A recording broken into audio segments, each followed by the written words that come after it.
Hello दोस्तों, आपका स्वागत है अपने YouTube चैनल सुपर अज्जू में। आज हम आपको बताने जा रहे हैं व्हीट स्टोन ब्रिज। इसके बाद आपको व्हीट स्टोन ब्रिज पढ़ने की ज़रूरत न पड़ेगी। ये बहुत ही आसान तरीके से हम बताएंगे। ये देखिए, आपके सामने एक व्हीट स्टोन ब्रिज रखा हुआ है, ये बना हुआ है।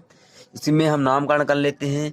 ए है, बी है, सी है, डी है, ठीक ना।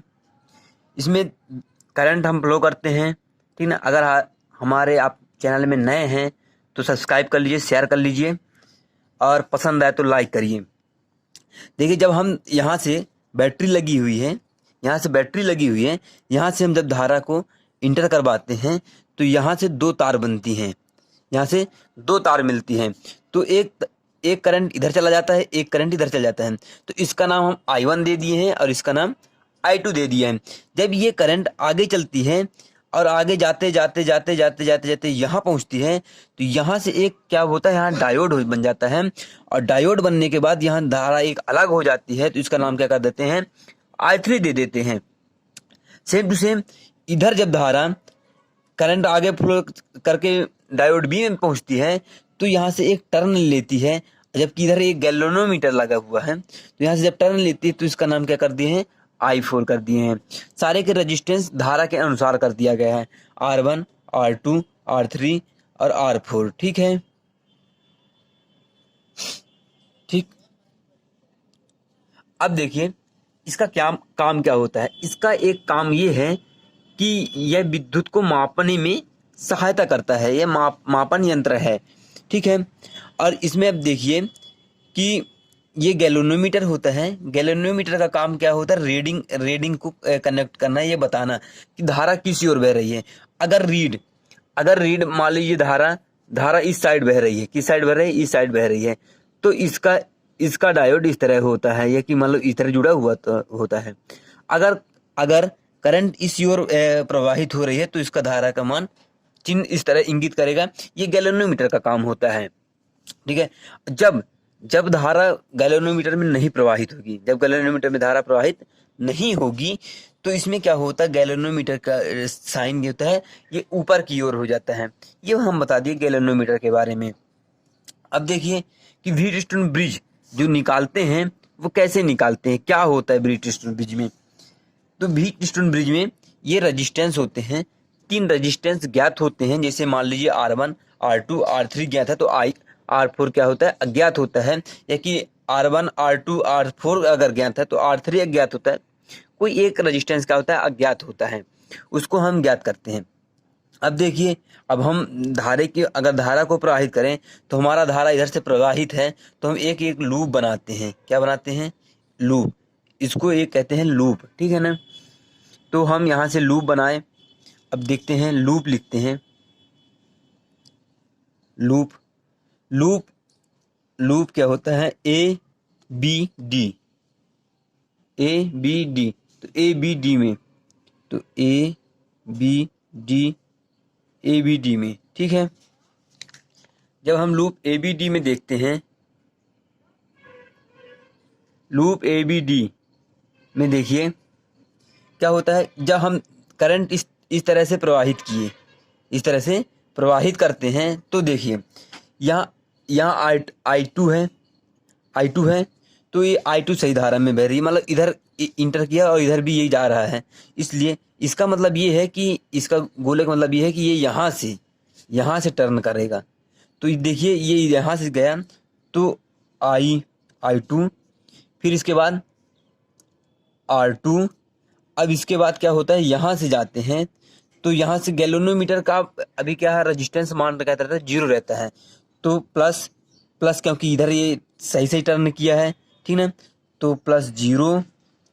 अब ये देखिए कि धारा का मान इधर यहाँ से बाद ये ऐसे टर्न करे, गोला करेगा तो क्या होता है कि ये धारा का मान ये इधर भी जा रहा है, ये करंट इधर भी जाएगा और ये इधर से भी आ रहा है, तो दोनों रिवर्स हो जाते हैं। तो माइनस हो जाता है।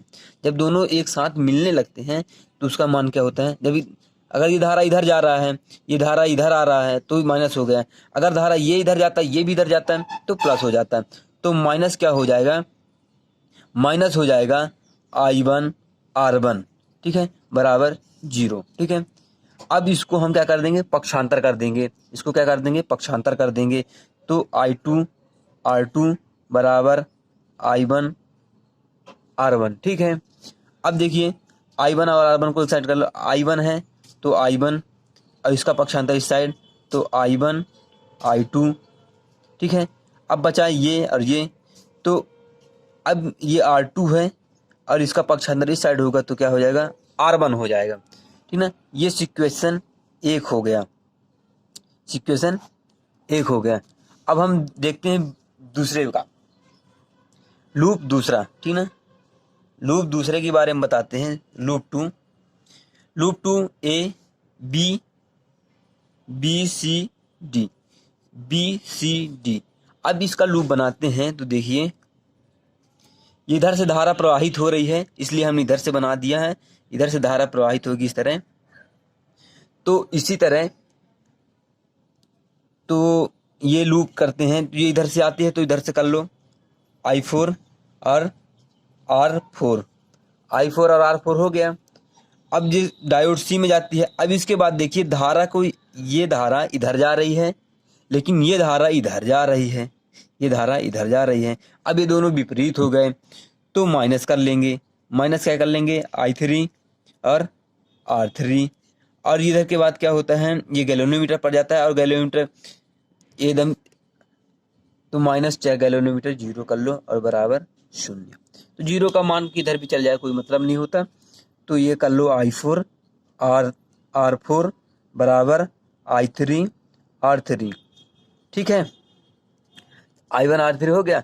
अब इसको भी हम क्या कर लेते हैं, उसमें कर लेते हैं। तो ये I3 है तो I3, जब ये पक्षांतर इसका इस साइड होगा तो यहाँ I4 हो जाएगा बराबर R4 है तो इसका पक्षांतर क्या होगा, तो R3 हो जाएगा।